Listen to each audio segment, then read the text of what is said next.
예, 또 어제까지 롱 위켄드 잘 보내셨습니까? 네, 여러분들은 토요일 날 이제 주일 또 주일 철야 기도 광화문에서 하실 때 더 참석하셔서 또 함께 기도하시느라고 수고하셨습니다. 하나님이 기뻐하실 거라고 생각이 됩니다. 예, 여러분들이 하나님 앞에 기도하심으로 말미암아 하나님이 놀라우신 역사를 써가고 만들어 가시는 줄로 믿습니다. 여러분들이 이제 함께 참여하셔 또 기도하시고 또 어제 월요일 또 이제 우리 현충일 나라와 민족을 위해서 정말 수고하고 헌신한 분들을 위해서 여러분들이 또 함께 기도하고 또 좋은 시간을 보내시고 오늘 여러분들과 함께 공부할 수 있는 시간을 가지게 돼서 반갑습니다. 잠시 기도하겠습니다. 하나님 감사합니다. 하나님의 크고 놀랍고 비밀스러운 그 역사하심이 오늘도 우리 귀한 하나님의 사람들 아버지 하나님의 말씀을 연구하는 사람들 하나님의 뜻을 이루어 드리는 사람들 그 사이에 저희들이 있게 해 주셔서 감사합니다. 하나님의 크신 뜻과 그 크신 역사가 우리의 귀한 하나님의 신학도들에게 나타나게 하여 주시고 말씀을 사모하는 이들에게 나타나게 해 주옵소서. 또 이제 저희들 1년이 마무리되어져 가고 있습니다. 아버지 하나님 마무리 끝까지 잘 할 수 있도록 하나님이 도우시고 인도하여 주시며 저희들이 하나님 말씀 속에서 우리를 향하신 뜻을 찾고 발견해서 하나님의 귀하신 역사를 찾아가게 해 주옵소서. 오늘도 아버지께 온전히 의지하오니 하나님이 맡아 주장하여 주시고 인도하여 주옵소서. 예수님의 이름으로 감사하며 기도드립니다. 아멘. 네, 오늘이 이제 우리 한국 달력으로 6월 7일이죠. 6월 7일인데 이제 그 이스라엘 달력으로 지금 이스라엘 사람들이 현대 사용하고 있는 달력으로 오늘이 시반월 7일입니다.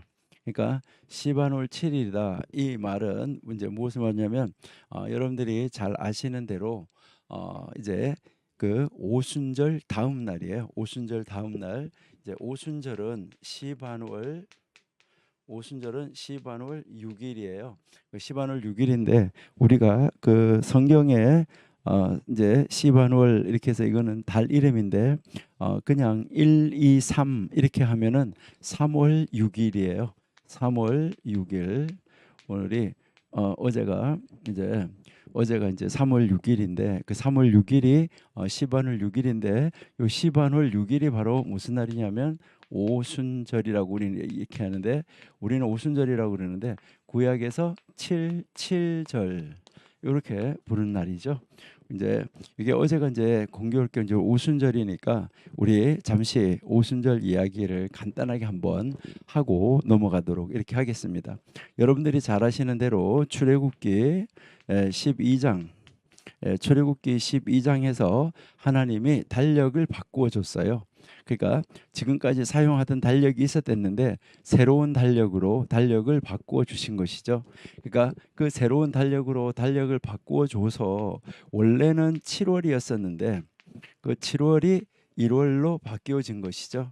이제 7월이 1월로 바뀌어졌다 하는 것을 우리가 알 수 있는데 이게 바로 니산월이죠. 그러니까 니산월이 이제 7월이 1월로 이제 바꿔지게 됐어요. 그러면 이제 바뀌어진데 이렇게 하나님이 달력을 바꿔주고 나서 1월 10날 6월절에 잡을 양을 선택하라라고 이야기를 했죠. 이제 잡을 양을 선택하라 이렇게 이야기를 했고 그다음 1월 14일까지 양을 간직하라고 그랬어요. 양을 잘 간직했다가 1월 14일 날 해질녘에 잡으라라고 이야기를 했죠. 그래서 그것을 양을 잡아서 먹고 이제 그 피는 이제 문설주에다가 바르고 고기는 구워서 먹으라라고 이야기를 했어요. 그러고 나서 1월 15일 날 이집트에서 이제 나오게 되죠. 이집트에서 이제 이집트 우리 출애굽을 하게 되는 것이죠. 그러니까 출애굽을 하게 되는데 이 날이 사실상 이제 이스라엘이라는 나라 이 이스라엘이라는 나라가 건국되는 날과 마찬가지예요. 그러니까 이제 한 가족이 이집트로 내려가서 야곱의 가족 이 한 가족이 이집트로 내려가서 이집트에서 이제 큰 민족을 이룰 만큼 숫자가 많아졌죠. 그러니까 그 숫자가 많아지고 그렇게 해서 이집트에서 이제 하나님이 나오게 해서 출애굽을 시켜 주신 것이죠. 그러니까 출애굽을 시킴으로 말미암아 비로소 이제 한 나라가 되는데 이것은 하나님께서 여러분들이 잘 아시는 대로 창세기 12장에서 하나님이 아브라함에게 약속하셨어요. 너희가 이방에 가서 객이 됐다가 나올 때 민족을 이루어서 나올 것이다. 이것은 한 나라를 이루어서 나올 것이다라고 말씀하셨는데 이것이 이제 성취가 되어진 것이죠. 자, 그래서 이제 자유해서 나와서 나라가 건국이 돼서 어디로 가고 있냐면 이들에게 있어서 땅이 있어야 되잖아요. 그죠? 땅. 그래서 하나님이 이 땅을 예비해 두셨죠. 하나님께서 예비해 두신 땅이 있는데 이 하나님이 예비해 두신 땅이 이제 가나안 땅인데 결국은 이제 가나안 땅을 향하여서 하나님이 가도록 한 것이죠. 그러니까 아브라함이 이 땅을 너희 후손에게 대대로 줄 것이라고 말씀하신 바로 그 땅.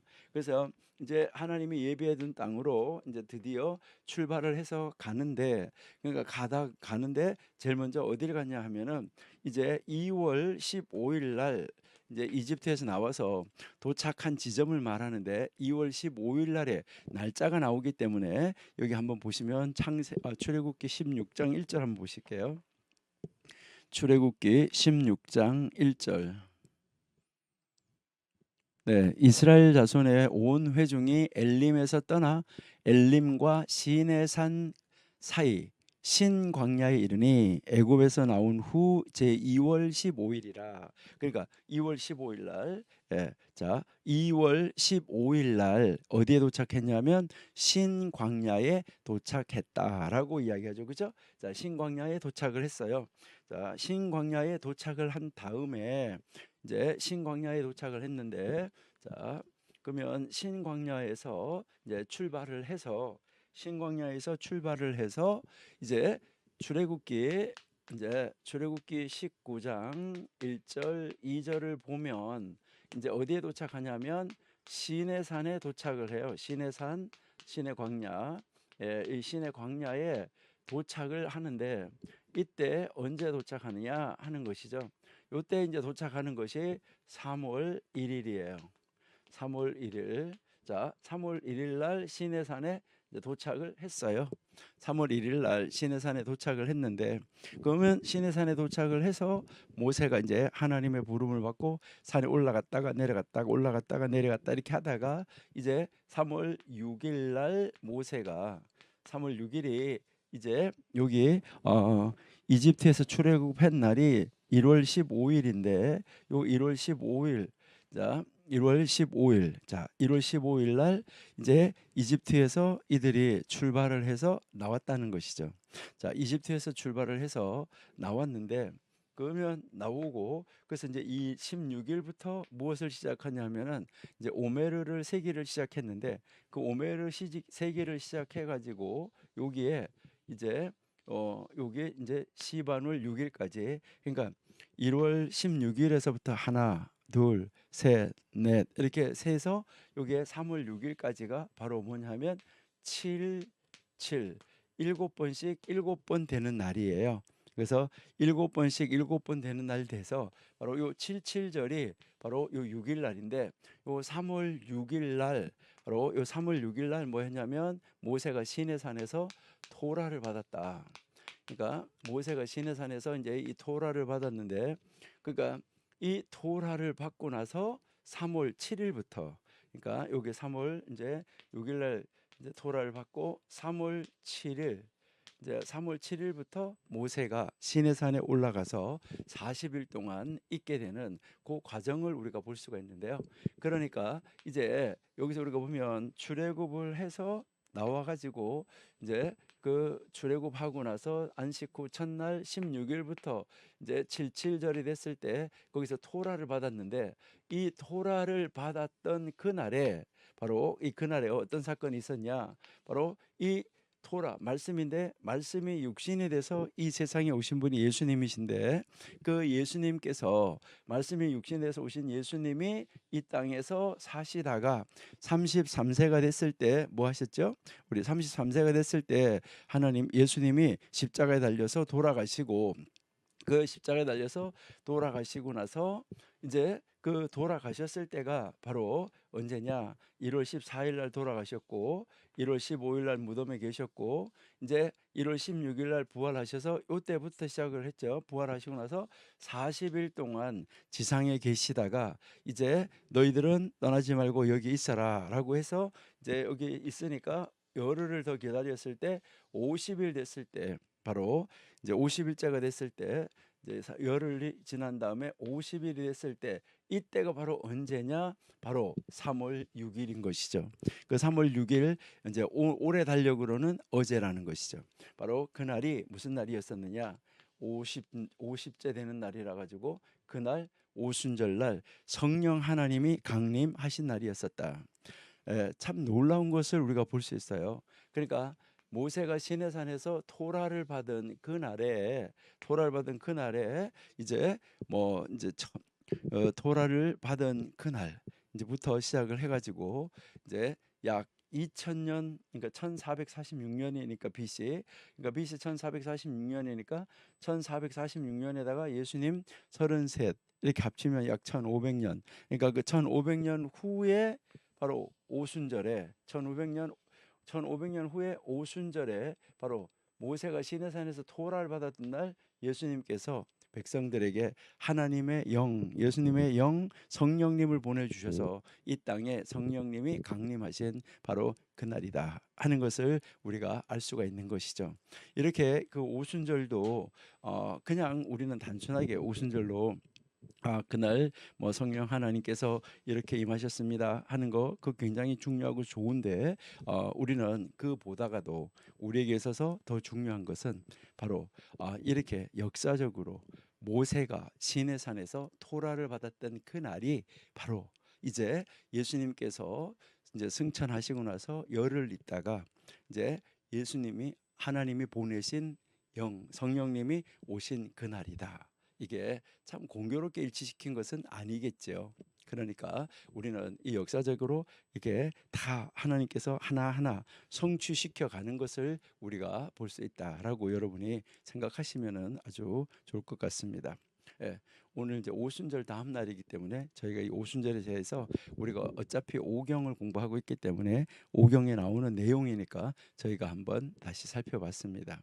그래서 이제 이렇게 오순절 날 이제 그 오고 나서 다시 이제 모세는 여러분들이 이제 보시면은 계속 이때도 산에 또 올라가고 했던 거 우리가 이제 기억을 하고 공부를 했었습니다. 그래서 여러분들은 이제 이 신약 성경을 읽을 때도 언제나 이제 여러분들이 잘 보시면 신약 성경을 잘 읽어 보시면 이제 바울도 신약 성경을 가지고 설교한 것은 거의 없어요.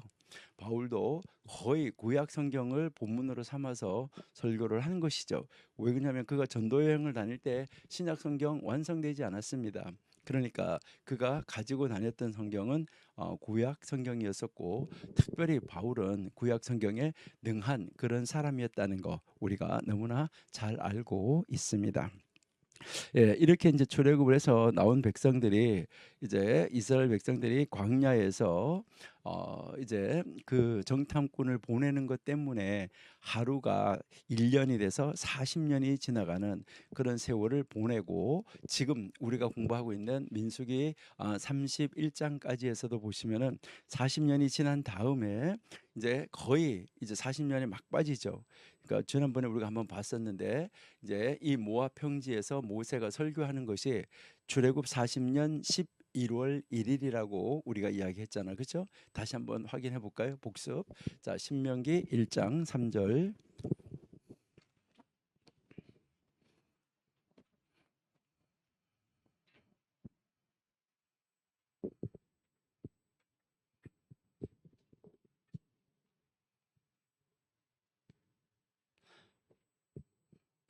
신명기 1장 3절에 보시니까 제 40년 11월 그달 초 1일에, 그러니까 출애굽 40년 11월 1일에 지금 모세가 모압 땅에서 말씀을 설교하고 있다 하는 것을 우리에게 가르쳐 주는 것이죠. 5절 한번 보실게요. 자, 모세가 요단 저편 모압 땅에서라고 지금 이야기를 하고 있는 것이죠. 자, 그러니까 지금 이제 이 민수기도 지금 27장부터는 나오는, 이제 26장 인구조사부터 나오는 내용은 이제 요단 저편 모압 땅이다라고 우리가 볼 수가 있는 것이죠. 그러니까 40년이 지나고 나서 지금 다시 인구조사를 재정비해서 가나안 땅에 들어갈 준비를 하고 있다 하는 것을 우리에게 가르쳐 주고 있습니다. 예, 그래서 우리는 오늘 이제 32장에서 이스라엘 백성들이 이제 요단 땅을 정복했잖아요. 요단 동편에 있는 땅을 이제 그들이 이제 모세의 지도 아래 정복을 했는데, 그 정복을 하고 나니까 가나안 땅으로 건너가기 전에 이제 이 가나안 땅 요단강을 건너가서 가나안 땅으로 들어가기 전에 이 요단강 이쪽 땅, 요단강 이편, 그러니까 요단강 동쪽이죠. 요단강 동쪽에 있는 땅을 그들이 점령을 했는데 그 땅을 상속해 달라고 요구하는 그런 지파가 있었어요. 그 지파가 누군지 여러분들은 잘 아시잖아요, 그렇죠?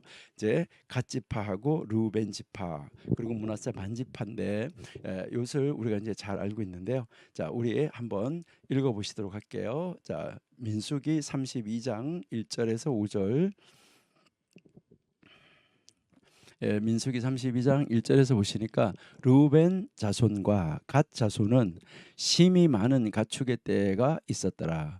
그들이 야셀 땅과 길라 땅을 본즉 그곳은 가축의 적당한 곳이라. 2절 갓 자손과 르우벤 자손이 와서 모세와 제사장 엘르아살과 회중 족장들에게 말하여 가로되, 이제 거기서 3절 아다롯과 디본과 야셀과 니므라와 헤스본과 엘르알레와 스밤과 느보와 부온과 곧 여호와께서 이스라엘 회중 앞에서 쳐서 멸하신 땅은 가축에 적당한 곳이요 당신들의 종들에게는 가축이 있나이다. 자, 그래서 5절에서 요구하죠. 5절.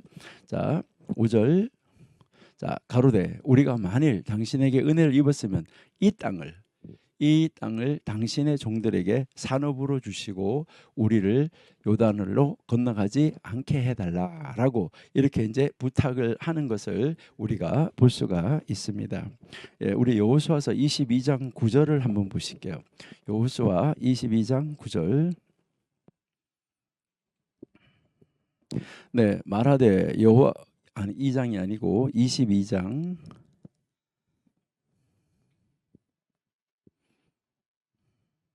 22장 9절 보시니까 르우벤 자손과 갓 자손과 므낫세 반지파가 가나안 땅 실로에서 이스라엘 자손을 떠나 여호와께서 모세로 명하신 대로 얻은 땅 곧 그 소유지 길르앗으로 가니라. 그러니까 이제 여기에서 민수기 32장에서 이제 요구를 했잖아요. 요구를 하니까 이 요구한 것에 대해서 뭐 하냐면 이제 이제 모세가 이제 그곳에 대해서 그렇게 요구한 것에 대해서 질책을 해요. 그러니까 너희들이 그럴 수 있느냐라고 이야기하는 그 질책을 하는데, 이게 민수기 32장 6절에서 15절까지 아까 우리가 보던 그 다음에서 이제 질책을 해요.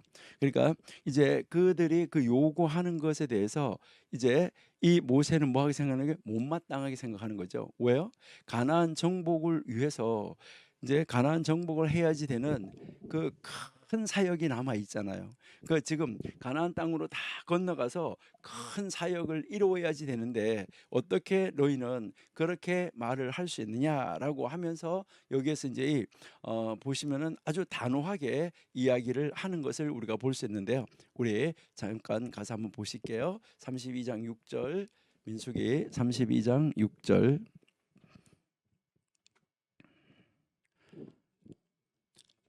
예. 모세가 갓 자손과 르벤 자손에게 이르되 너희 형제들은 싸우러 가는데 너희는 여기에서 그 좋은 땅이라고 그래서 가축에게 좋은 땅이라고 니들한테 좋은 땅이라고 그래서 여기에서 앉아 머무르려고 하느냐라고 지금 이야기하는 거죠. 이거는 정말 굉장히 아주 심한 이 질책을 하는 이 모습을 우리에게 보여주고 있다라고 우리가 읽을 수가 있어요. 자, 그러면서 뭐라고 계속 이야기하나? 7절 보세요. 자, 7절을 보시니까 이제 뭐라고 그래요? 어찌해서 이스라엘 자손으로 낙심하게 해가지고 여호와께서 그들의 주신 땅으로 건너갈 수 없게 하려고 하는, 니들 여기 앉아가지고 그들을 낙심해가지고 왜 못 건너가게 하려고 하느냐라고 이야기를 하는 것이죠. 여기에 대해서 이제 우리 15절을 한번 보시면 답이 나오죠. 15절. 예, 너희가 만일 돌이켜 여호와를 떠나면 여호와께서 또 이 백성을 광야에서 버리시리니 그리하면 너희가 이 모든 백성을 멸망시키리라라고 지금 이야기하고 있는 것을 우리가 이제 볼 수 있습니다. 그러니까 지금 이제 이 두 지파 반의 행동은 자신들의 그 형제에게 필요한 그 의무를 무시해 버리는 그들의 이기심에서 기초한 행위라고 이야기하는 것이죠. 그래서 이것은 본질적으로 과거에 이스라엘 백성들이 과거에서 그 경험하고 있었던 이러한 이 행동과 유사한 행동을 지금 반복해서 일어난 것이다라고 이야기하는 것을 볼 수 있어요. 잠깐 올라가서 7절 8절 한번 보실게요. 자, 7절 보시니까 너희가 어찌하여 이스라엘 자손으로 낙심케 하여서 여호와께서 그들에게 주신 땅으로 건너갈 수 없게 하느냐. 8절. 그리고요, 너희 열조도 내가 가데스 바네아에서 그 땅을 보라고 보냈을 때도 그리했다. 여기서 딱 찍어주는 거죠. 야, 가데스 바네아에서 니들 조상들도 그렇게 했는데 니들 또 그렇게 하냐? 라고 지금 이것을 이제 질책하는 안타까운 모습을 우리가 볼 수 있다는 것이죠. 그렇게 그 질책을 하니까 이 질책에 대해서 응답을 하는 것이 이제 이 32장 16절서부터 19절까지가 이제 갓 자손하고 바로 이 르벤 자손이 거기에 대해서 반응을 보여주는 거예요. 이제 16절에서 19절까지 쭉 내려가서 보시면 거기에 대해서 이제 이 반응을 보이는데 이제 뭐라고 반응을 보이냐면 다른 지파들과 함께 약속의 땅 가나안 땅에 들어가서 그 땅을 모두 점령할 때까지 우리도 최선을 다해서 싸울 것이다. 그리고 싸워서 그 땅을 하나님이 주신 땅을 정복한 다음에 그 땅이 그 우리 두 지파 반 빼놓고 나머지 지파들이 그 땅을 분배할 때까지 우리는 그들과 함께 있겠다라고 이야기를 하는 것이죠. 자, 17절 한번 읽어볼게요. 17절 보시니까 이 땅 거민의 연고로 우리 유아들로 그 경고한 성읍에 거하게 한 후에 우리는 무장하고, 그러니까 유아들하고 여자들 남겨놓고 이제 무장하고 이스라엘 자손을 그곳으로 인도하기까지 그들 앞에서 걸어가겠다라고 이야기를 하는 것이죠. 그래서 18절에서 그 땅을 기업으로 얻을 때까지는 우리가 돌아오지 않겠다라고 이야기를 하는 것이죠. 그러니까 이제 여기서 이제 우리가 여기에서 다 머무르겠다는 게 아니라 우리도 건너가서 그들과 이제 우리 형제들과 함께 거기 가서 싸워서 그 땅을 정복하기까지 우리는 그들과 함께 하겠다. 그런 다음에 돌아오겠다라고 이야기를 한 것이죠. 그래서 아까 우리가 읽었던 것처럼 여호수아서 22장 9절에서 그들이 이제 땅이 다 분배하고 나서 돌아오게 되는 그 모습을 우리가 볼 수 있는 것이죠. 그러니까 그들이 약속을 지켰다 하는 것을 우리가 알 수가 있어요. 자, 그러면 밑에 내려가서요. 우리가 한번 22절 한번 보실게요. 22절. 그 땅으로 여호와 앞에 복종케 하시기까지 싸우면 여호와 앞에서나 이스라엘의 앞에서나 무죄히 돌아오겠고 이 땅은 여호와 앞에서 너희의 산업이 되리라. 여기에 대해서 이제 모세가 이제 대답을 주는 것이죠. 모세가 이제 말을 하는 거죠. 그러니까 모세가 바로 그 르우벤 지파와 갓 지파의 제안을 받아들인 것이죠. 그거를 받아들이고 니들이 말한 대로 거기에 이제 전쟁에서 함께 싸우지 않으면 하나님께 죄를 짓는 것이다라고 이야기를 하는 것이죠. 그렇게 해서 이제 아까 이제 우리가 읽었던 것처럼 20절에서 여호와 하나님 앞에서 무장을 하고, 그다음에 21절에서 여호와 하나님 앞에서 요단강을 건너고, 22절에서 여호와 하나님 앞에서 정복할 것이다. 그다음에 22절에서 이제 아까 우리가 읽었는데 그렇게 한 다음에 요구한 땅이 하나님 앞에서 너희의 소유가 될 것이다 라고 아주 정확하게 지금 모세가 선을 딱 그어주는 것을 우리가 볼 수 있습니다. 모세는 바로 그 전쟁의 성격을 잘 보여주고 있다는 것이죠.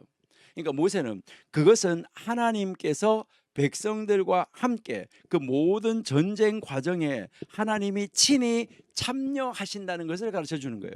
자, 여기서 우리가 이제 기억해야 되는 것은, 그러니까 이 전쟁, 이 정복 전쟁, 이 모두에 이것은 뭘 말하냐면 하나님이 함께 하신다는 거예요. 하나님이 함께 하신다. 이거는요 굉장하신 것이죠. 그러니까 여러분들이 잘 아시는 대로 하나님이 이제 그 예수님이 이 땅에 태어나실 것이라고 말씀하시면서 이름을 임마누엘이라고 하라고 그렇게 이름을 지어 주셨잖아요. 그러니까 그 임마누엘이라는 그 이름, 이것이 보통 이름이 아니라는 것이죠. 여러분들이 우리 사랑제일교회 가보시면은 한쪽에는 샬롬, 한쪽에는 임마누엘 이렇게 히브리어로 써져 있는 거 다 보셨죠? 예. 와서 보신 분들은 다 아시는데 이제 와서 보시지 않은 분들이 이렇게 있으니까, 우리가 강대상을 딱 바라볼 때, 강대상을 바라보면서 서 있을 때 오른쪽에 샬롬이 써져 있고, 그다음에 강대상을 바라볼 때 왼쪽에 임마누엘이 써져 있는 거 여러분들이 아마 잘 아실 거예요. 자, 제가 한번 이제 여기다가 써드릴 테니까 이렇게 써져 있다 하는 거 다음에 한번 이제 그 교회 안에서 할 때 그 강대상 앞에가 비춰지면 여러분들 한번 잘 보세요. 그래서 샬롬 한쪽에 있고, 예, 한쪽에는 임마누엘이 있다. 이것을 여러분이 한번 이렇게 보시면은 좋은데, 자, 그러니까 요 샬롬은 평화, 평강인데 여기서 요 임이라는 말이 함께라는 말이고, 요 누라는 말이 우리라는 말이고, 요 엘이라는 말이 하나님이죠. 그러니까 함께 우리 하나님, 하나님이 우리와 함께 하신다. 이렇게 이제 써져 있는 것을 여러분들이 아마 잘 보실 수가 있었을 것입니다. 그러니까 하나님이 전쟁터에서도 함께 하신다는 거, 이것을 이야기를 하고 있다 하는 것이죠. 그러니까 모세는 확신을 가지고 루벤과 갓 자손들에게 강력하게 응답을 할 수 있었다 하는 것이죠. 자, 23절 볼게요. 만일 너희가 그같이 아니하면 여호와께 범죄함이니 너희 죄가 정녕 너희를 찾아낼 줄 알라라고 지금 이야기하고 있는 것이죠. 자, 이렇게 모세가 그렇게 대답을 하니까 여기에 대해서 25절에서부터 27절까지는 다시 갓 자손하고 루벤 지파가 다시 여기에 대해서 반응을 보이는 거예요. 그러니까 여기에 반응을 보이는 것은 이제 이 두 지파가 모세의 조건을 수용하고 받아들이는 것을 우리가 알 수가 있습니다. 25절만 한번 보실게요. 네, 갓 자손과 루벤 자손이 모세에게 대답하여 가로되 우리 주의 명대로 종들이 행할 것이다라고 이제 이야기하고 있죠. 자, 그렇게 하니까 이제 28절에서 32절에서 갓 자손과 루벤 자손의 이 제안을 이제 그 모든 백성들한테 뭐 하게 되냐면 공포를 하는 것이죠. 그러니까 모세는 이제 이 나머지 백성들 있잖아요. 두 지파 그 반 나머지 백성, 루벤 지파, 갓 지파, 요 이제 그 자손들 간에 있었던 이 조건이 달려져 있는 이 약속을 이제 모든 백성들에게 공포하는 것이죠. 그러니까 그 이야기를 듣고 있던 이 요구자들은 그 약속에 대해서 확언의 말씀을 주는 것, 확언을 시켜주는 것이 32절이에요. 32절 한번 보실게요. 자, 우리가 무장하고 여호와 앞에서 가나안 땅에 건너가서 요단 이편으로 우리의 산업이 되게 하리라라고 여기서 딱 찍어주는 것이죠.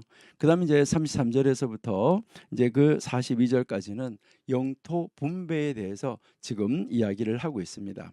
그러니까 33절에 이제 갓 자손과 루벤 자손의 그 제안에 거기에 므낫세 반 지파가 여기에 영입해서 들어가는 것이 33절에 나와요. 그러니까 앞에까지는 갓, 루벤, 갓 이렇게 두 지파가 이름이 번갈아 가면서 나왔었잖아요. 그렇죠? 자, 33절 한번 보실게요.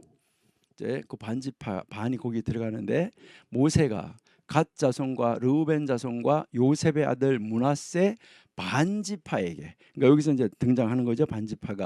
반지파에게 아모리의 왕 시혼의 국토와 바산 왕 옥의 국토를 주되 곧 그 나라와 그 경내 성읍들과 그 성읍들의 사면 땅을 그들에게 준다, 분배해 준다라고 이야기하는 것이죠.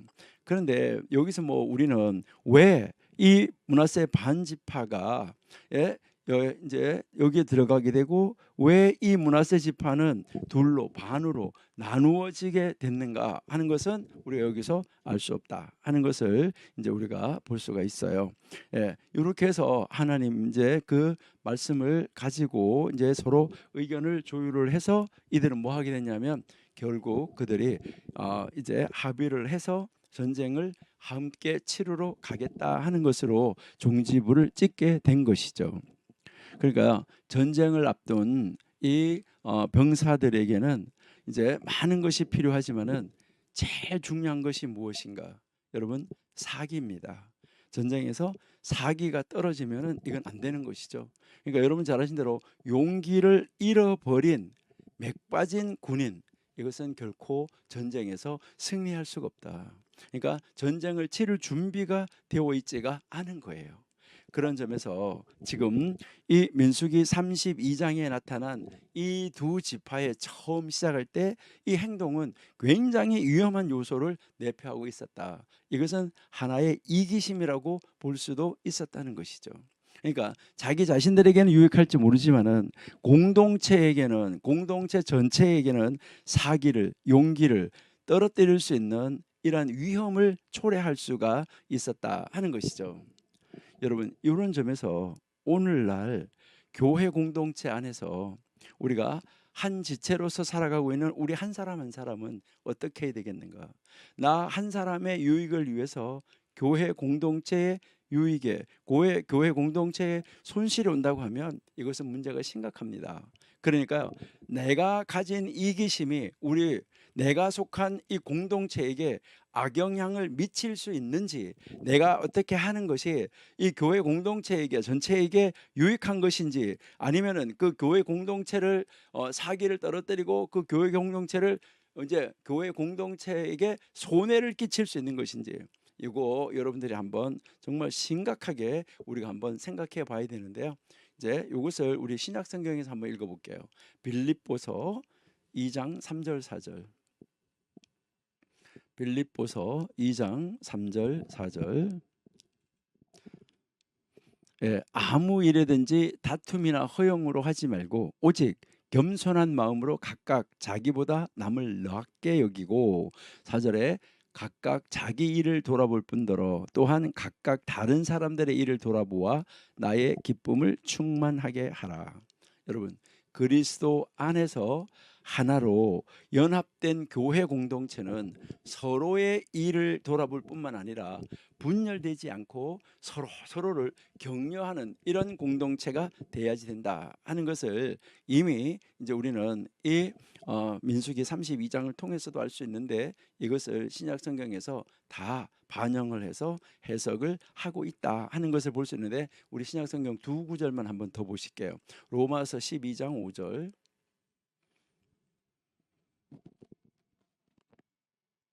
이와 같이 우리 많은 사람이 그리스도 안에서 한 몸이 되어 서로 지체가 되었느니라. 자, 한 몸이 되어 지체가 됐대요. 우리 그리스도 안에서 우리 여러 사람, 이것을 성경에서는 지체를 이야기를 하는데, 우리 몸에 보면 머리, 그다음에요 몸, 다리 이렇게 나눌 수 있고, 우리 손 보면 손에 손가락이 이렇게 5개가 이렇게 있잖아요. 그렇죠? 제가 예를 많이 들었었는데 여러분들 혹시 기억하는지 모르겠는데, 이 손가락이 이 5개가 이렇게 있으면서 이제 서로가 돕지 않으면 어떻게 물건을 집을 수가 있고, 어떻게 우리가 이 손을 가지고 일을 할 수가 있겠습니까? 새끼손가락 따로 엄지손가락 따로 놀면 어떻게 되겠습니까? 그리고 맨날 달라붙어서 싸워요. 엄지손가락하고 새끼손가락하고 키가 비슷하니까. 키가 비슷한데 하나는 뭐라고 그래요? 이제 이 새끼손가락이 엄지손가락 보고 야 키가 작으면 나처럼 날씬하게라도 해야 보기가 좋지 이러니까 또 이제 엄지손가락은 뭐라 그래요? 야 키가 작으면 나처럼 뚱뚱하기라도 해야 힘을 쓸 거 아니야. 이렇게 하면서 맨날 싸운다. 이거 심각하죠. 그럴 때 이 가장 긴 손가락이 뭐라고 말해요?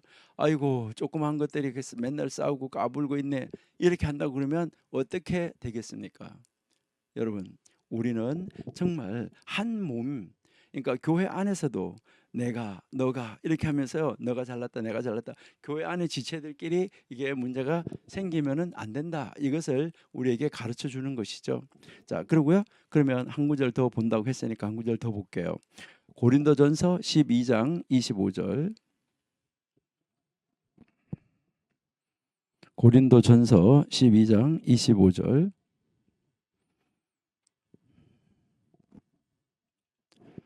예, 몸 가운데서 분쟁이 없고 오직 여러 지체가 서로 같이하여 돌아보게 하셨다. 우리 몸이 그렇다는 것이죠. 그러니까 귀하고 눈은 싸우지 않아요. 귀하고 눈은 싸우지 않으면서 귀가 눈 보고 귀가 눈 보고 뭐라고 하냐면 똑바로 못 볼래? 이렇게 하지 않고요. 눈이 귀 보고 똑바로 못 듣겠어? 이렇게 하지 않아요. 눈이 어두워지면 귀가 야 너가 잘 못 보는 거 내가 한번 잘 들어볼게. 그러면 귀가 잘 안 들리면 눈이 뭐라고 그래요? 내가 잘 봐볼게. 이렇게 한다는 것이죠. 그러니까 몸 가운데서 분쟁이 일어나지 않고 이제 이 여러 지체가 같이 하여서 서로 서로의 지체를 보완해주고 돌아보고 이런 일을 한다는 거예요. 그러니까 교회가 그렇게 이루어질 수 있어야지 된다 하는 것인데, 이 구절은 한번 다시 꼭 봐야 되겠는데요. 고린도후서 13장 11절. 고린도후서 13장 11절.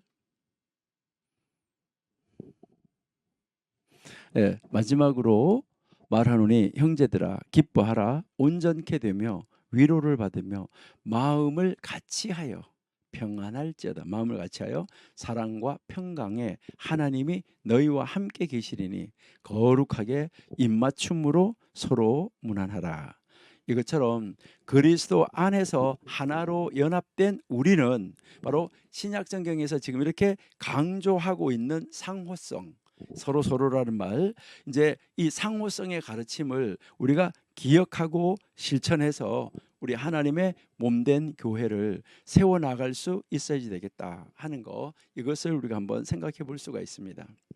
우리가 이 32장을 한번 읽어보면은 우리는 이제 여기에서 우리에게 다양한 주제들을 우리가 묵상할 수 있지만은 우리의 지체가 연합해야지 된다 하는 것을 우리가 볼 수가 있는데, 내가 만약에 그 루벤하고 갓지파 속에 있었다 그러면 나는 어떻게 했을까 하는 거, 이러한 것을 여러분들 한번 생각을 해보시고요. 여기서 하나님의 이 선택이라는 것과 그 다음에 한 사람이 자기의 이기심을 통해서 그 이기심이 발동했을 때 나타나는 나쁜 영향력이라는 것을 우리가 한번 보고요. 그리고 교회에는 반드시 연합을 해야지 된다 하는 거, 이것을 우리가 한번 깊이 묵상하고 생각하는 우리들이 되어야지 되겠다 하는 것을 우리가 한번 생각해 볼 수 있습니다. 자, 민수기 33장으로 가보겠습니다.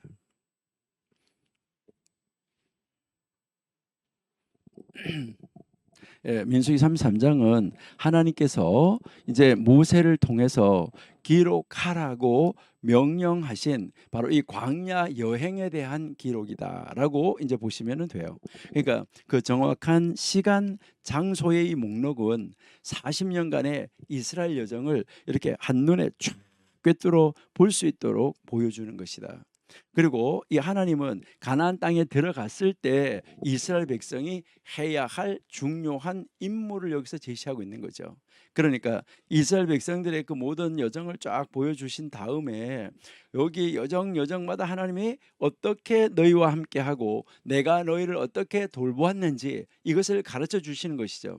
그렇게 가르쳐 주신 다음에 지금 이제 그 안에 땅에 들어가서 어떻게 해야지 되냐 하는 것을 다시 한번 이제 말씀으로 주는 것을 우리가 알 수 있어요. 그래서 이것은 1절에서부터 49절까지는 여러분들이 한번 다 읽어보시면서 지도를 펼쳐놓고 한 점 한 점 따라가면서 이렇게 찍어 가시면은 이제 좋을 것 같아요. 자, 1절 한번 보시면은 33장 1절, 이스라엘 자손이 모세와 아론의 관할 하에, 그러니까 지도 아래 항우대로 애굽 땅에서 나오던 때의 여정이 이러하다. 그러니까 나오던 때에 어디를 거쳐서 어떻게 진행이 됐다 하는 것을 곧 보여주는 것이죠. 자, 3절 한번 볼게요.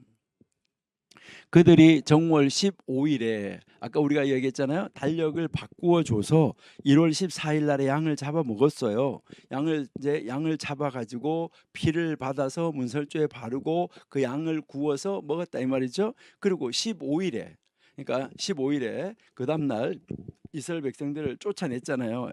이집트에서 쫓아내니까 그 15일 날 라암셋에서 출발을 했다. 나왔죠, 그죠? 발행을 하였으니 6월절 다음 날이었다라고 지금 이야기하는 거죠. 그러니까 1월 14일 날 6월절 다음 날이라. 그래서 이스라엘 자손이 애굽의 모든 사람의 목전에서 큰 권능으로 나왔다라고 여기서 해석을 해주는데, 이미 이것은 이제 출애굽기 12장에 있었던 사건을 여기서 다시 한번 설명하는데, 이것은 이미 하나님이 출애굽기 6장에서 예언하셨던 거예요. 자, 출애굽기 6장 1절 한번 우리 복습하는 겸해서 한번 읽어보실게요.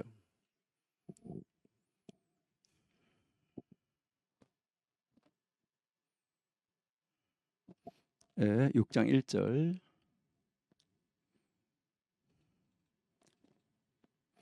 예, 여호와께서 모세에게 이르시되 이제 내가 바로에게 하는 일을 너가 볼 것이다. 강한 손으로, 하나님이 강한 손을 더함으로 바로가 그들을 보내리라. 자, 그냥 여기서는 그냥 보내리라 그랬죠. 그다음에 보시니까 강한 손을 더함으로 바로가 그들을 그 땅에서 쫓아내리라. 그러니까 빨리 나가라고 쫓아내리라. 그대로 지금 성취되어진 것이 지금 민수기 우리 33장에 이 경로를 시작하는 데서 나와 있다 하는 것이죠. 자, 다시 민수기 33장으로 한번 가보실게요. 예, 2절 한번 보실게요. 자, 모세가 여호와의 명대로 그 노정을 따라 그 진행한 것을 기록하였으니, 자, 그러니까 지금 이제 이 어디에서 라암셋에서 출발해서 어디 가서 어떻게 한 거, 요 과정을 다 지금 뭐 한 거예요? 하나님이 그렇게 모세 보고 기록하라고 명령을 한 거예요. 그러니까 그렇게 기록하라고 명령한 대로 그것을 다 기록을 했다. 이렇게 이제 나오는 것이죠. 그러니까 다 기록을 한 이 모습을 우리에게 보여주고 있다 하는 것이죠. 그래서 이제 그 뭐 이스라엘 백성이 이집트에서 나올 때 누가 죽고 어디에서 어떻게 하고 하면서 이 여정을 쭉 다 보여줬어요. 자, 그다음에 50절 한번 가볼게요. 이제 1절에서 49절까지는 그 여정이니까 여러분들이 여정을 지도를 찾아가면서 한번 이렇게 찍어 보시면 좋겠고요.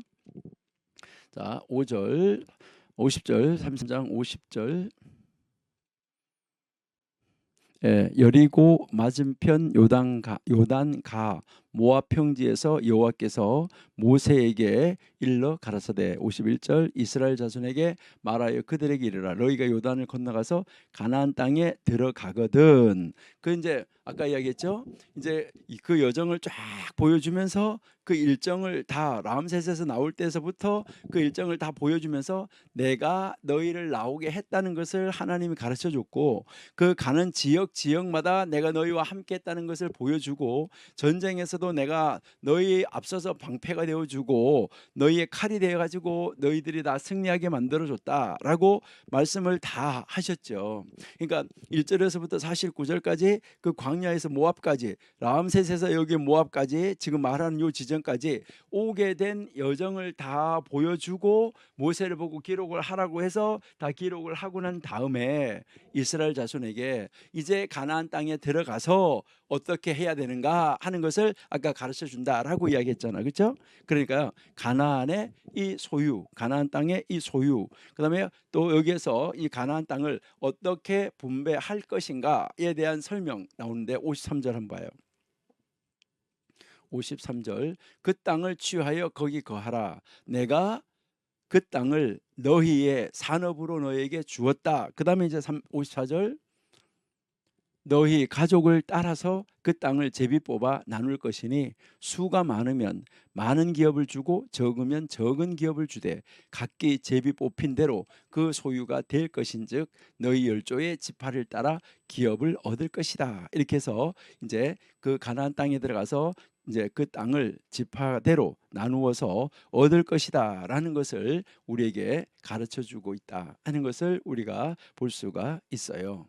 그러니까 이제 하나님은 이제 자 35절 중요한데 한번 볼게요. 35절 55절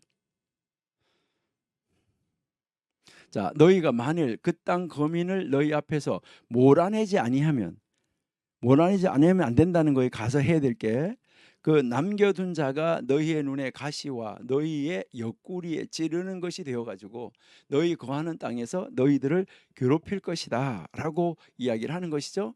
자 그래서 56절 굉장히 중요한 건데 자 나는 그들에게 행하기로 한 것을 너희에게 행할 것이다. 그러니까 그들을 다 쫓아내야 되는데 안 쫓아내면은 그들을 쫓아내려고 했는데 그들을 안 쫓아내면 그들에게 하기로 한 걸 너희들이 한 거야. 너희들을 쫓아내 버릴 것이다. 이것을 참 안타까운 문제예요. 나는 그들에게 행하기로 생각한 것을 너희들한테 해버릴 것이다. 여기에서요 참 놀라운 것을 볼 수가 있는데 하나님은 하나님의 그 과업을 완전하게 이루지 않게 되었을 때 발생할 수 있는 문제들을 여기서 지적해 주고 있다는 거예요. 우리들도 앞으로 하나님의 일을 하는데 하나님께서 말씀하신 일을 어떻게 이루어 가야지 되는가 하는 거, 이거는 분명하게 우리는 알고 하나님이 말씀하시면은 말씀하신 대로 이루어 가야 된다는 거예요. 그러니까 가나안 땅에 가나안 사람들을 남겨두는 것을 허용하는 것은 아주 위험하다. 그러니까 완전히 몰아내야 된다. 이것을 이야기를 하고 있는 것이죠. 그러니까 이스라엘은 이미 이러한 위험을 바알보올에서도 경험을 했어요. 그곳에서 하나님께서 이 모압 여인들과 함께 한 자들을 어떻게 다루셨는지 다 우리는 민수기 25장에서 경험했다는 것이죠. 그러니까 그와 같은 경고가 전혀 놀라운 것도 전혀 불가능한 것도 아니다. 그렇게 된다. 이걸 이야기하는 거예요. 그러니까 이스라엘 백성에게 있어서 실질적으로는 아주 중요한 문제고 그들이 앞으로 가나안 땅에 들어가서 직면하게 될 문제라는 거예요.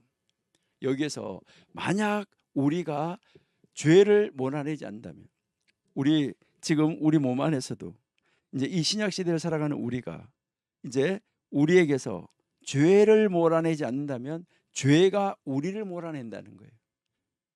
그러니까 이제 가나안 땅 사람들이 이제 그 이스라엘 백성이 가나안 땅에 들어가서 그 가나안 땅 사람들을 몰아내지 않으면 가나안 땅 사람들이 오히려 이스라엘 백성을 몰아내게 될 것이라는 거예요. 여러분, 이게 우리가 우리의 몸 안에 있는 죄를 우리가 몰아내지 않으면 죄가 우리를 몰아낸다. 잠언 22장 5절 한번 보실까요? 잠언 22장 5절.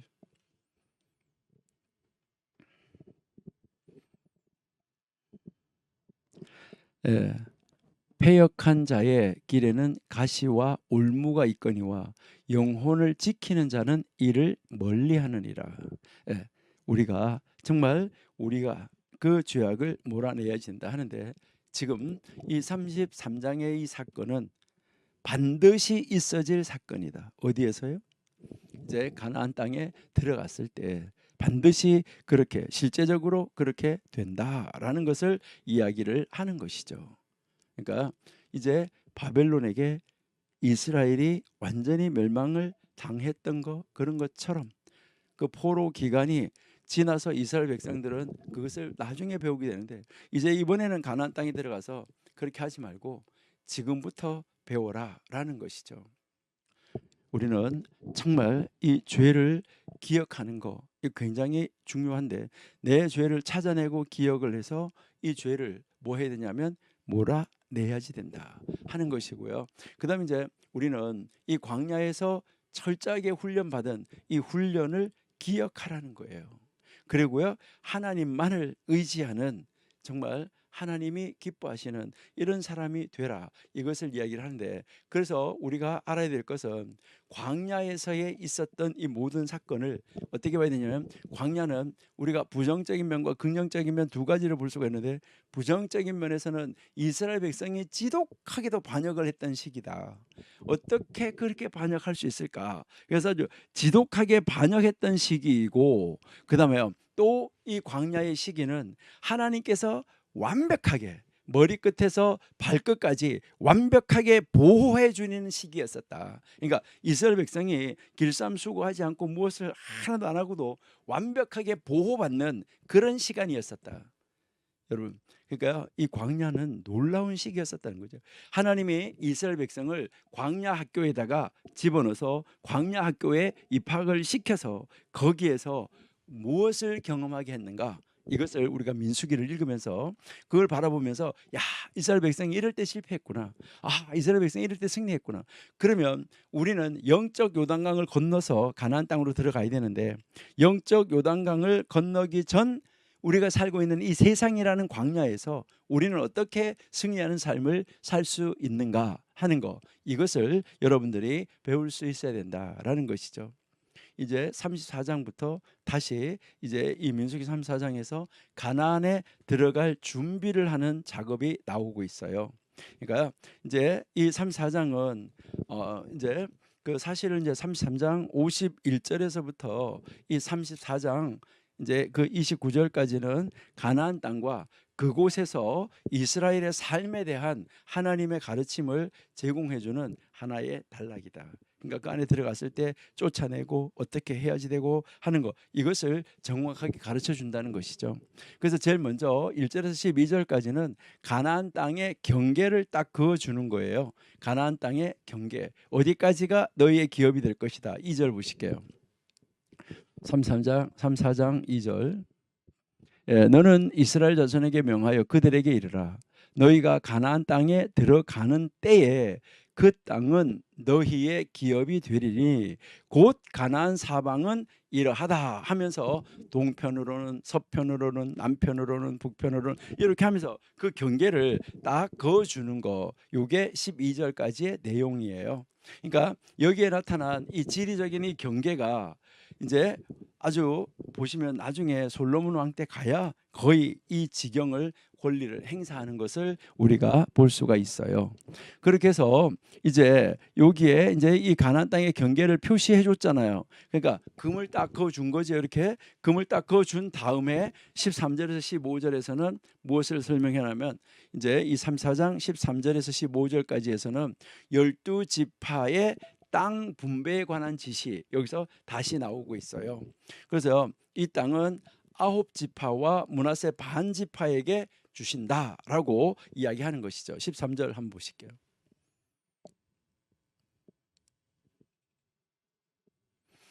모세가 이스라엘 자손에게 명하여 가로되 이는 너희가 제비 뽑아 얻을 땅이라 여호와께서 이것을 9지파와 반지파에게 주라라고 명하신 것이죠.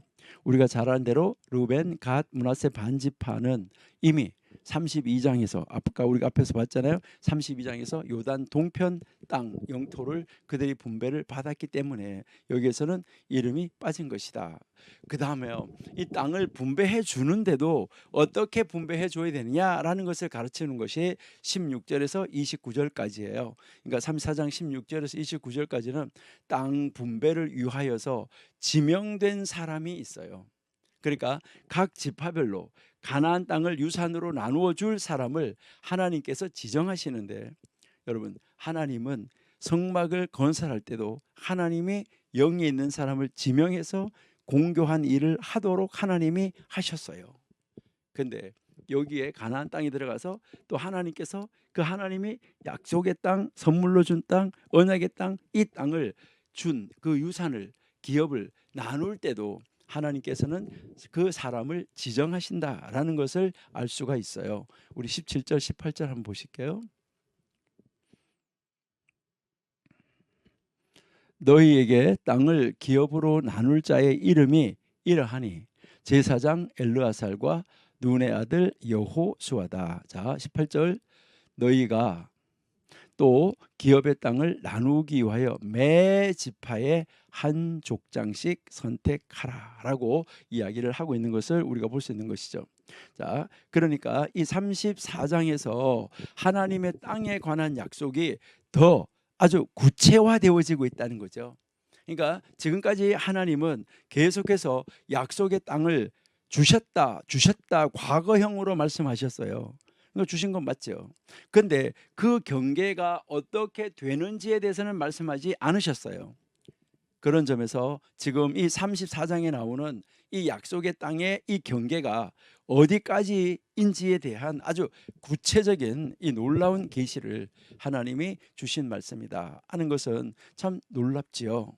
그리고 이제 이 땅을 분배할 때도 각 지파별로 나눌 만한 사람, 또한 하나님께서 그 정하여서 그 사람을 통해서 나누게 된다라는 것을 가르쳐 주는 것이죠.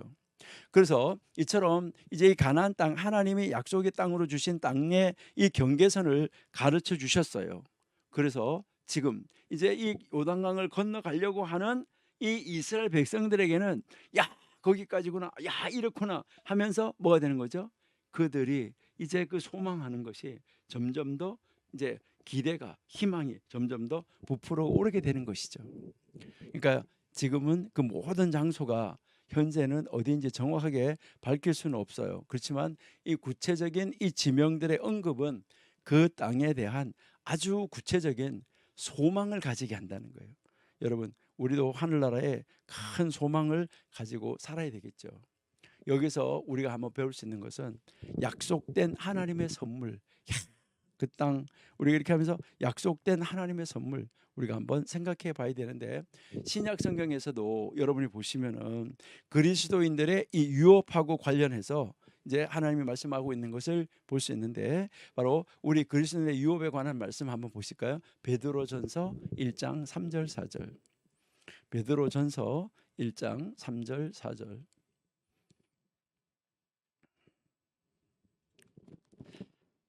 예, 찬송하리로다. 우리 주 예수 그리스도의 아버지 하나님이 그 많으신 긍휼대로 예수 그리스도의 죽은 자 가운데서 부활하심으로 말미암아 우리를 거듭나게 하사 산 소망이 있게 하시며, 4절,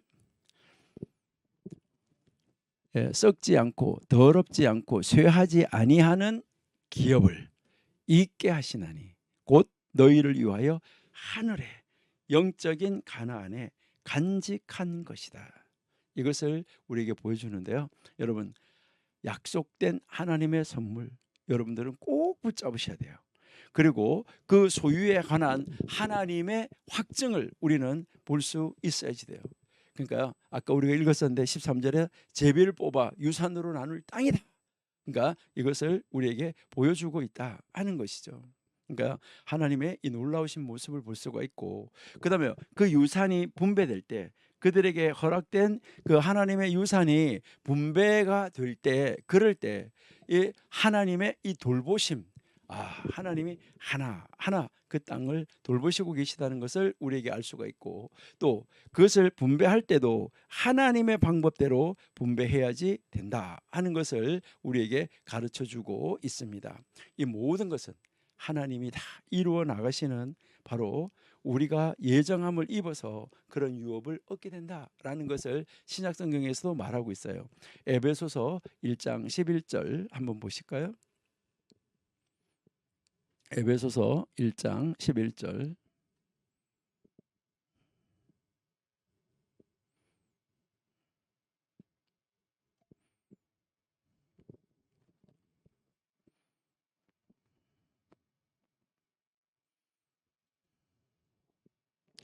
네, 모든 일을 그 마음의 원대로 역사하시는 자의 뜻을 따라 우리가 예정을 입어서 그 안에서 기업이 되었다.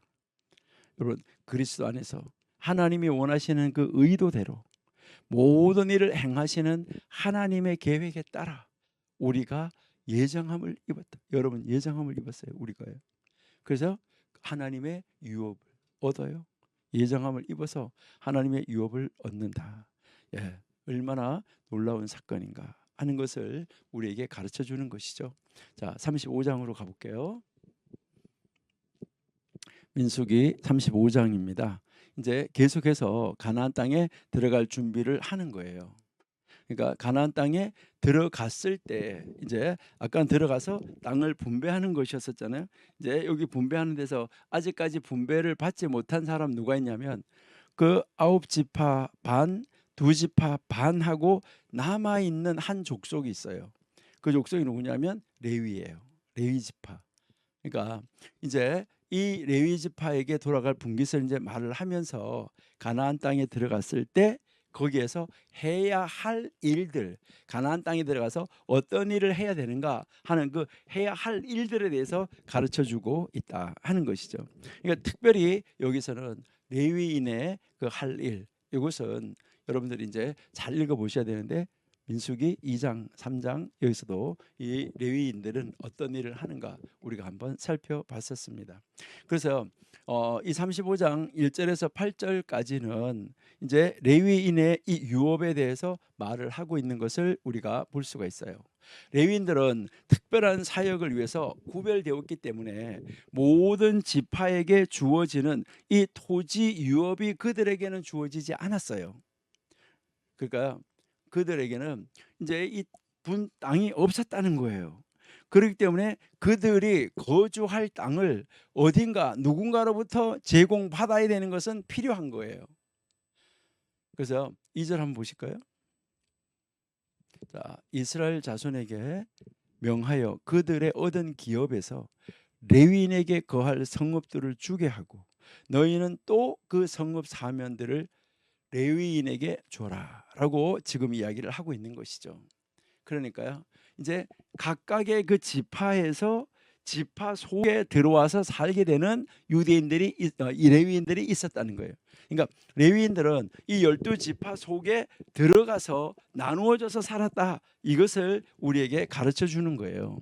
그리고 특별히 이제 그 레위인들에게 할당된 도성은 48개, 48개로 나오죠.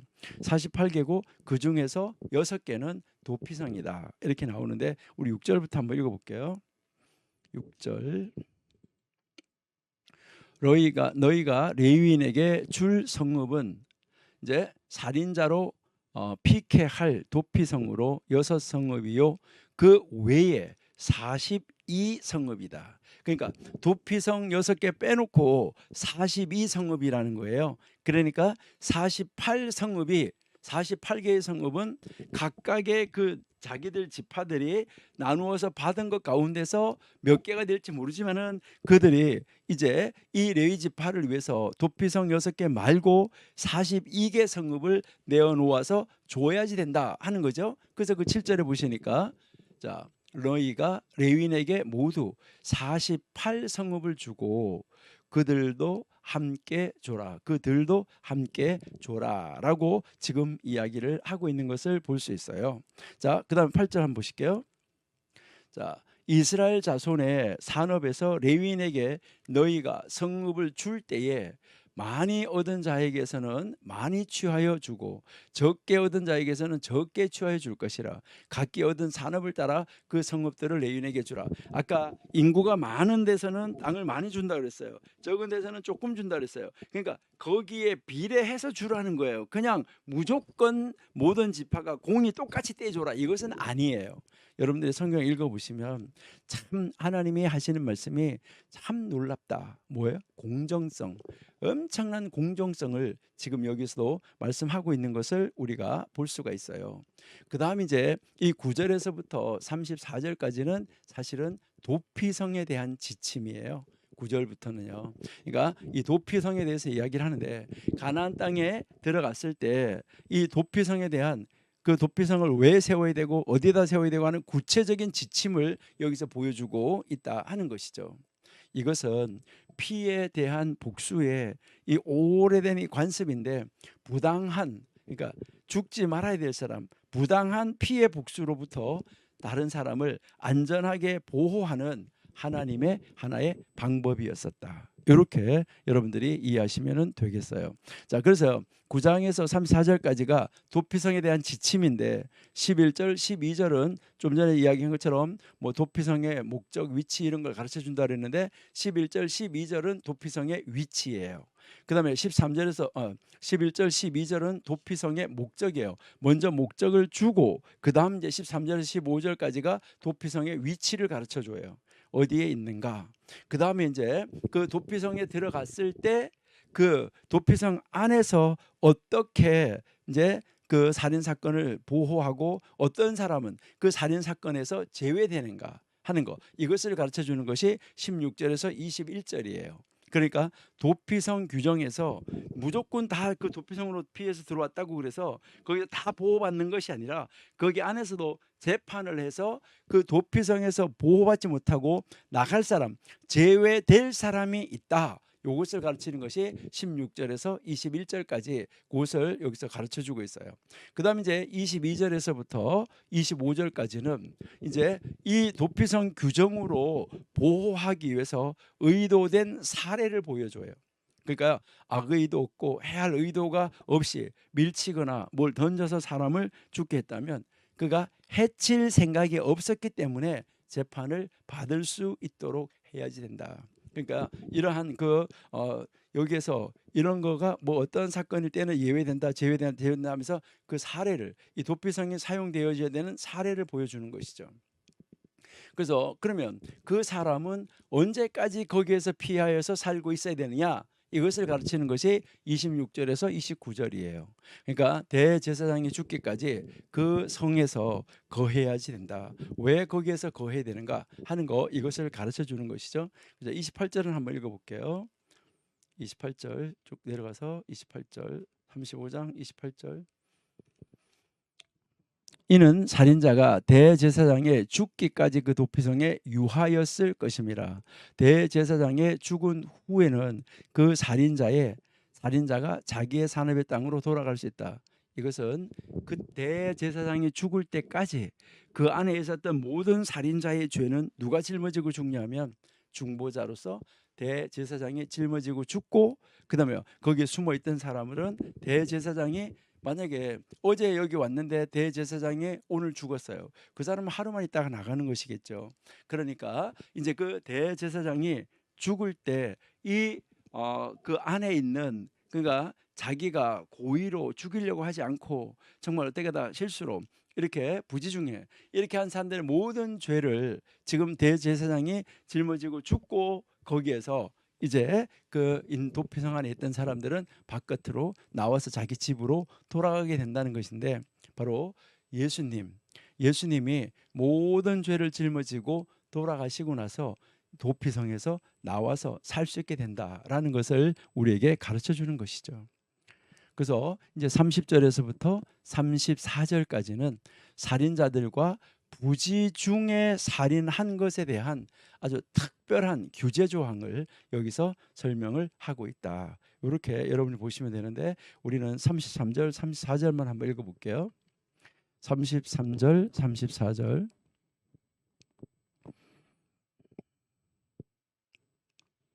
너희는 거하는 땅을 더럽히지 말라.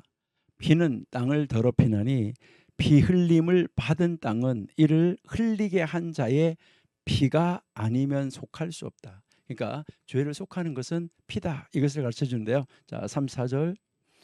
너희는 너희 거하는 땅 곧 나의 거하는 땅을 더럽히지 말라.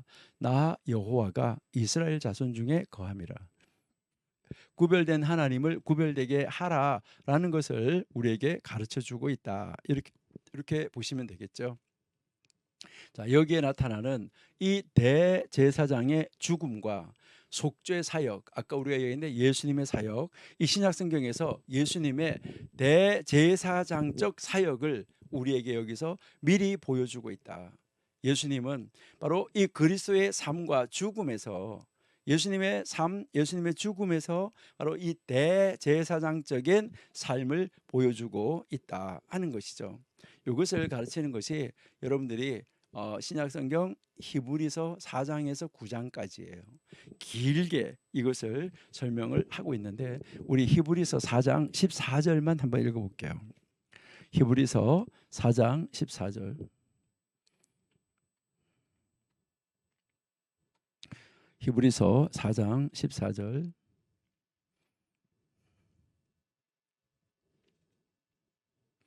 그러므로 우리에게 큰 대제사장이 있으니 예수님이죠. 승천하신 자 곧 하나님 아들 예수시라. 우리가 믿는 도리를 굳게 잡을지다라고 여기에서 이제 우리에게 가르쳐 주고 있는 것이죠. 그러니까 대제사장 한 사람의 죽음이 도피성 안에 있는 모든 살인자들의 죄를 다 속죄했다면 예수 그리스도께서 죽으심으로 말미암아 인류의 죄를 대속하신 것이 얼마나 큰 사역이고 얼마나 놀라운 일인가, 이것을 우리에게 가르쳐 주는 것이죠. 예, 여러분들이 아까 이야기했었는데 히브리서 꼭 읽어보시기를 바랍니다. 우리 여기서 한번 그래도 시간이 좀 가더라도 한번 읽어볼게요. 이제 히브리서 9장 한번 읽어볼게요. 12절, 9장 12절에서 15절.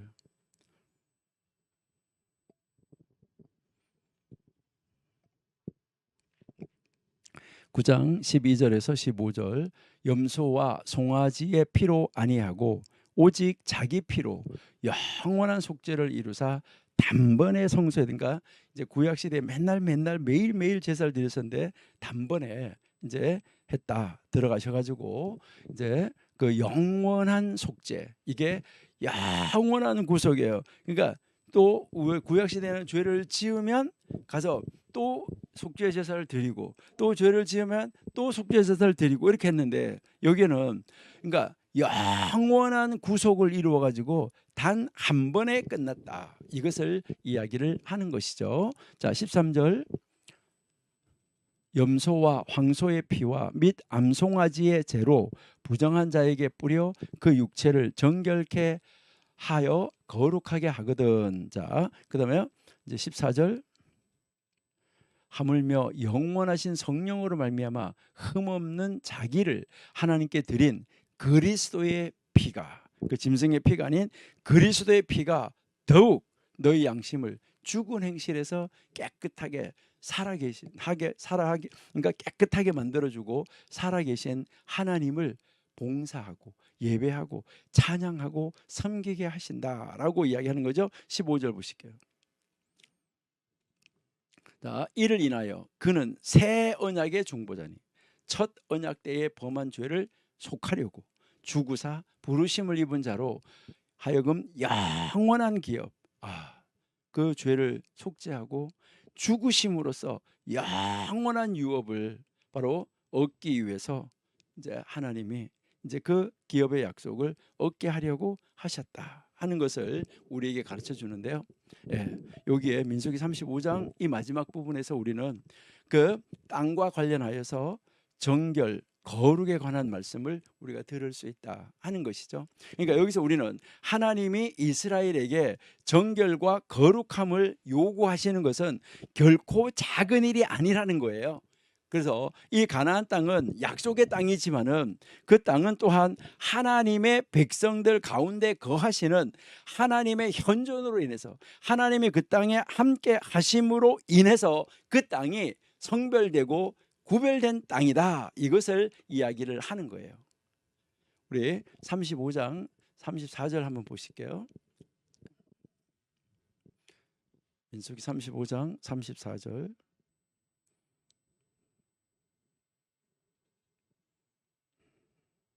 너희는 너희 거하는 땅 곧 나의 거하는 땅. 예, 이 가나안 땅에 하나님만, 그러니까 이스라엘 백성만 가서 있는 것이 아니라 하나님이 이스라엘 백성들과 함께 거하는 땅이에요. 그러니까 그 땅 더럽히지 말라. 여호와가 이스라엘 자손에게 이스라엘 자손 중에 거함이다라고 이야기하는 것이죠. 이스라엘 백성은 이 가나안 땅을 특별히 이 피 흘리는 것으로부터 특별히 정결하게 해야 된다는 거예요. 하나님은 무죄한 사람의 피를 흘리는 것과 같은 이런 이 죄의 부정을 하나님은 참지 않으신다.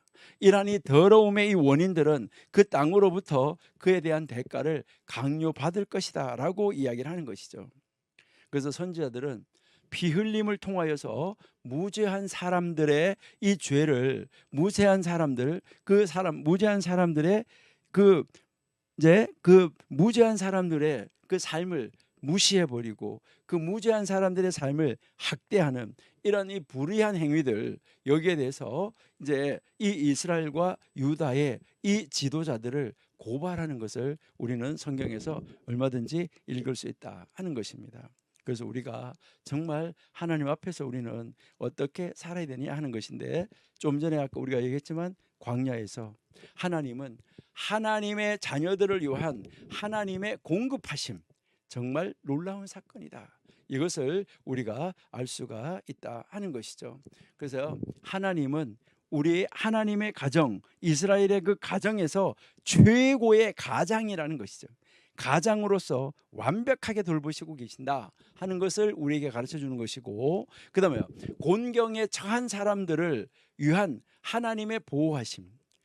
그 내가 죽이려고 하지 않았어요. 뭐 이제 도끼자루, 그 예를 드는 것들이 있잖아요. 도끼자루를 가지고 이제 도끼질 나무를 베러 갔는데, 그거 내가 누굴 죽이려고 하는데 그게 빠져가지고 어디로 날아가가지고 사람이 맞아서 죽었다든가.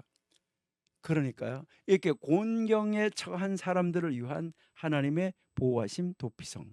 그러니까 이런 것에 대해서 우리가 한번 깊이 한번 묵상하고 생각해야지 되고, 그 다음에 죄를 대항하시는 하나님의 의로우심, 이것을 보면서 예수님이 하나님이 우리에게 가르치는 것은 바로 이제 도피성 중에 도피성 되시는 분이 바로 누구냐?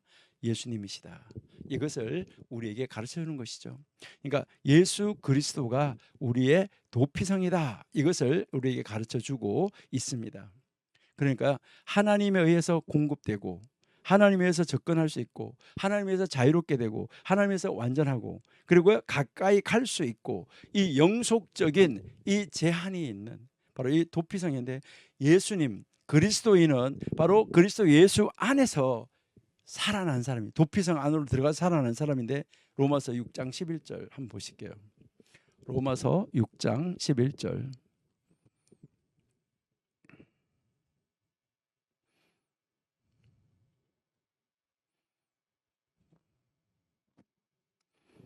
예, 이와 같이 너희도 너희 자신을 죄에 대하여는 죽은 자요 그리스도 예수 안에서 하나님을 대하여서는 산 자다라고. 그러니까 예수 안에서 살아있는 자다, 이것이죠. 그래서 그리스도인은 바로 그 그리스도이신 예수님, 곧 우리 주 안에서 영생을 하나님의 선물로 받은 사람들이다, 이것을 이야기하는데, 쭉 내려가서 6장 23절 한번 보실게요. 23절. 예, 죄의 삭은 사망이요 하나님의 은사는 그리스도 예수 우리 주 안에 있는 영원한 생명이다, 이것을 이야기를 하는 것이죠. 그래서 우리 그리스도인은, 우리 하나님 믿는, 예수님 믿는 기독교인은 예수님 안에 있을 때 하나님의 진노로부터 안전하다. 하나님 안에, 하나님 예수님이 도피성이니까 예수님 안에, 도피성 안에 있을 때 안전하다. 이게 로마서 8장 1절이죠. 로마서 8장 1절 한번 보실게요.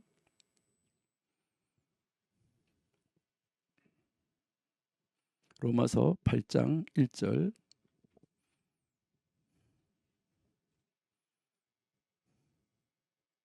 그러므로 이제 그리스도 예수 안에 있는 자들에게, 여러분 이제 예수 안에 들어가 있는 사람에게, 도피성 안에 들어가 있는 사람에게 정죄함이 없다. 결코 정죄함이 없다. 그리고 이제 이 그리스도의 영과 연합한 삶을 계속해서 그런 사람은 살아야 한다. 이게 8장 9절이에요. 내려가서 9절 한번 보실게요. 만일 너희 속에 하나님의 영이 거하시면 너희가 육신에 있지 아니하고 영에 있나니, 누구든지 그리스도의 영이 없으면 그리스도의 사람이 아니다. 그러니까 이제 그리스도의 영과 연합한 삶, 이것을 계속해서 살아야지 된다. 이걸 가르쳐 주는 것이죠.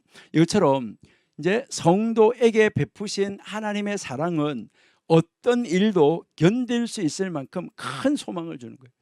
여러분들이 하늘나라의 소망을 가진 사람은 이제 우리가 어떤 일도 견딜 수 있고 인내할 수 있다는 거예요. 왜요? 하늘나라 소망이 있기 때문에. 우리 한번 볼까요? 예. 로마서 쭉 내려가서 8장 38절 39절 한번 볼게요.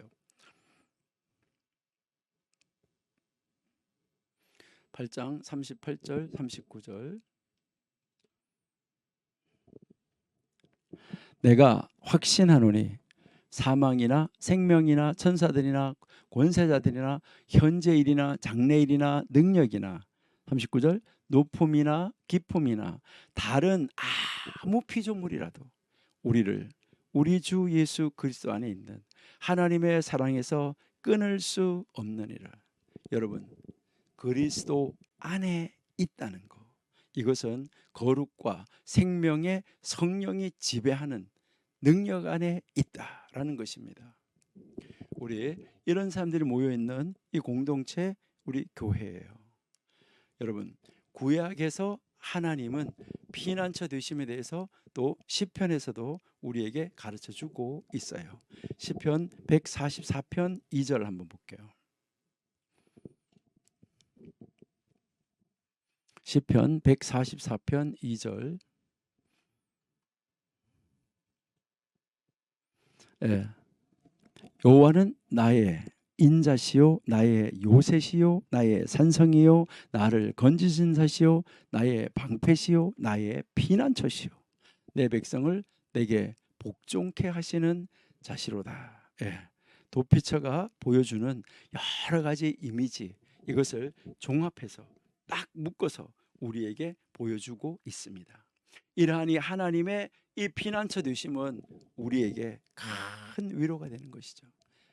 하나님, 나의 인자시요 요새시요 산성이요 건지시는 사시요 방패요 피난, 딱 묶어주는 것이죠. 이게 우리 성도에게 소망이 있다라는 것을 우리에게 가르쳐 주는 것이죠. 그래서 우리는 이 히브리서에서 그리스도인, 우리 기독교인 이 성도는 피난하기 위해서 도망치는 그런 사람으로 우리에게 가르쳐 주고 설명해 주고 있다. 그래서 우리는 하늘나라의 소망을 두고 하나님에게로 피하는 자, 도망하는 자라는 것을 우리가 알 수 있다 하는 것입니다. 자, 히브리서 6장 18절 한번 보실게요.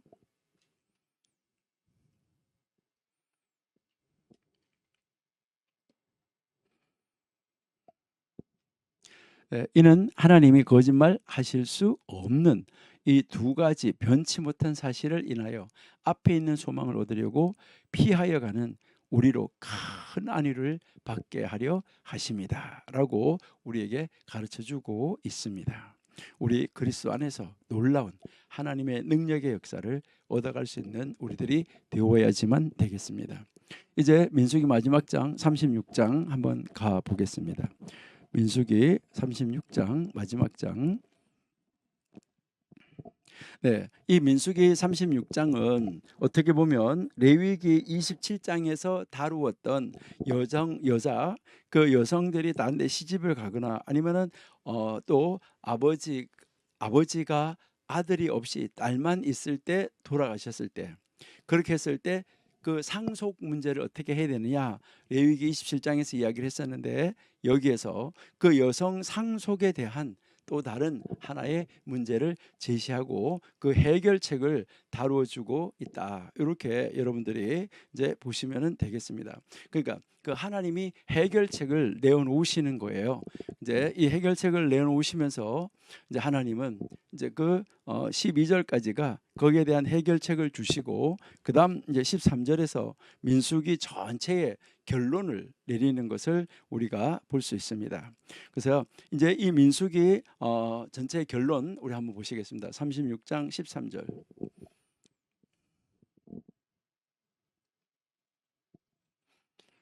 예. 이는 여리고 맞은편 요단과 모압 평지에서 여호와께서 모세로 이스라엘 자손에게 명하신 명령과 규례다. 가나안 땅에 들어갔을 때 이것을 해야지 된다라고 하고, 그다음 민수기에서 신명기로 넘어가서 신명기는 바로 이 모압 평지에서 모세가 이스라엘 백성들에게 마지막 말씀을 주는 유언과 같은 말씀, 이 말씀이 바로 신명기다라는 것을 우리가 알 수 있습니다. 그래서 우리는 이 민수기 36장에서 보면 일상적인 아주 사소한 일들은 큰 원리를 포함할 수 있다. 아주 작은 일인데 큰 원리를 포함할 수도 있다는 것입니다. 그러니까요. 그리고 우리는 예수님 안에 있는 우리의 유산의 확실성, 이것을 우리는 아주 정말 깊이 한번 생각해 보셔야지 돼요. 우리 주 예수 그리스도의 아버지 하나님을 찬송하리로다. 그의 많으신 아버지의 많으신 하나님 아버지 하나님의 많으신 긍휼대로 예수 그리스도를 죽은 자 가운데서 부활하게 하심으로 말미암아 우리를 거듭나게 해서 우리로 하여금 산 소망 있게 해서 우리가 썩지 않고 더럽히지 않고 쇠하지 아니하는 이런 유업을 있게 하시는데, 너희를 위하여 하늘에 간직하신 것이라고 우리에게 설명을 하고 있습니다. 이제 이스라엘 백성들이 이 모압 땅에서 요단강으로 건너가기만 하면 거기에 이스라엘 백성들에게 기업으로 산업으로 주는 땅이 있는 것을 마찬가지로 우리 기독교인에게 바로 썩지 않고 더럽지 않고 쇠하지 아니하는 영원한 유업을 우리에게 있게 하시는 이 하나님, 우리를 위하여서 하늘에 간직한 여기에 소망을 두고 산다고 하면 우리는 무엇이든지 인내하고 살 수 있을 것이다 하는 것을 우리가 민수기를 공부하면서 우리가 배울 수가 있습니다. 그리고요, 크고 작은 모든 문제의 해결은 바로 하나님의 말씀을 따르는 것이다. 이건 우리 한번 읽어봐야 되겠죠. 아까 읽어봤는데, 자 36장 5절 한번 보실게요. 36장 넘어갔어요. 36장은 13절밖에 없어요. 5절.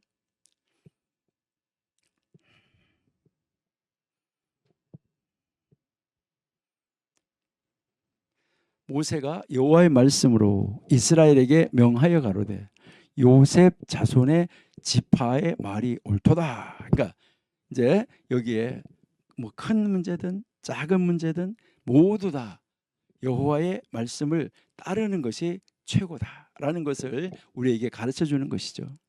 지금 이스라엘 민족의 여정은 희망과 절망 사이에서 갈등하면서 지금 여기까지 왔어요. 그래서 계속해서 반항하려고 하는 이 이스라엘 백성들, 바로 그러한 백성들을 향한 변함없는 하나님의 신실하심이 이 절망과 희망의 여정 속에 고스란히 드러나 있다 하는 것을 아까 우리가 이야기를 했어요. 그러니까 참 지독하게도 반항을 하고 참 하나님은 극진히도 사랑하신다. 그러니까 이 광야 40년의 이 여정은 결코 하나님이 멀리 계신 상태에서 이루어진 것이 아니다. 하나님은 언제나 이스라엘 백성과 함께 하시고 함께 움직이고 함께 머무르셨다는 것이죠. 그러니까 철저히 하나님의 말씀에 따라서 진행된 여행이었었다. 그러니까 하나님이 가면 가고 하나님이 멈추면 멈추는 이런 여정이라는 것이죠. 이것을 우리가 민수기 이 초반부에서 분명히 보여줬죠. 그런데 어떻게 하나님과 함께 하나님 바로 앞에서 이루어지는 이 백성들의 이 불평, 그리고요 이 반항, 이 투정, 이것을 우리는 이해할 수 있을까? 우리도 지금 그렇게 하지 않나 하는 거, 이것을 우리가 한번 깊이 한번 묵상하고 우리 하나님 안에서 우리는 어떻게 해야 됐을까? 이제 드디어 이제 이 민수기 36장으로 우리가 가서 보니까 이미 32장에서부터 이미 이 훈련은 이제 그 끝나고 모압 평지에 가서 가나안 땅에 들어가서 땅을 분배하고 나누고 하는 일 준비를 하는 것을 볼 수 있잖아요. 이제 훈련은 끝에 달했다. 이 말은 다시 말하면 아까 우리가 광야 학교에 입학을 했다고 그랬는데 지금 광야라는 훈련 학교에서 이제 졸업할 시간이 가까웠다. 40년간의 생활, 울고 웃었던 그 수많은 일들이 교차하는 바로 그 세월을 다 뒤로 하고 이제 오직 가나안 땅을 건너다 보는 미래를 향하여서 전진할 준비를 하고 있다는 것이죠. 그러니까 이제 조금만 있으면 그 땅에 들어갈 수 있다. 기억하고 싶지 않지만 기억해야 되는 과거의 그들의 머리, 생각, 몸, 마음, 그들의 마음에 깊이 간직한 채 우리가 이랬었구나. 하나님은 여기까지 우리를 도우셨구나. 하나님은 하나님의 약속을 이행하시는구나. 우리는 이러한 이 소망과 이러한 이 희망을 민수기 끝에서 우리가 읽을 수 있다는 것이죠. 하나님은 계속해서 하나님이 하신 약속은 반드시 이루어 가신다. 이스라엘 백성들에게 바로 하나님의 미래가 달려 있다. 그러니까 이스라엘 백성들은 하나님의 말씀에 그 이스라엘 백성들의 미래가 달려 있다는 것을 우리가 알 수 있다 하는 것을 우리가 볼 수가 있습니다. 여러분, 우리도 이제 우리의 삶 속에 어떻게 하나님의 말씀대로 하나님의 뜻대로 우리가 살아갈 수 있을까? 우리는 민수기를 읽으면서 이제 나는 앞으로 어떤 삶을 살아야 될까 하는 것을 바라보시는 귀한 능력을 가지고 귀한 신앙을 가지고 하나님 안에서 날마다 이 영적인 광야 학교에서 승리하고 그 영적인 광야 학교 시험에서 매일매일 시험에서 올 100 항상 A 플러스 100점을 하나님 앞에서 맞아서 하나님의 기쁨이 되는 사람으로 우리 한번 서서 살아보면 어떨까? 우리 지금 함께 공부하시는 우리가 하나님이 정말 말씀하시면 그 말씀을 따라서 가고 그 말씀이 설하면은 서는 오직 하나님의 말씀에 의하여 하나님 말씀 안에서 하나님 말씀과 함께 이 광야 여정을 걸어가면서 그 영적인 가나안 그 소망을 가지고 우리 그 소망을 든든히 붙잡고 살아간다고 하면 우리는 이 세상에서 어떤 어려움이 있다고 하더라도 피하고 이길 수 있을 것이다. 승리하고 이겨낼 수 있을 것입니다. 우리 하나님 말씀 붙잡고 가시기를 바랍니다. 우리 조금 있다가 우리 신명기 무슨 말씀인가 우리 한번 보시고 이제 또 그 신명기를 통하여서 우리에게 들려주시는 하나님 말씀 들어보도록 하겠습니다.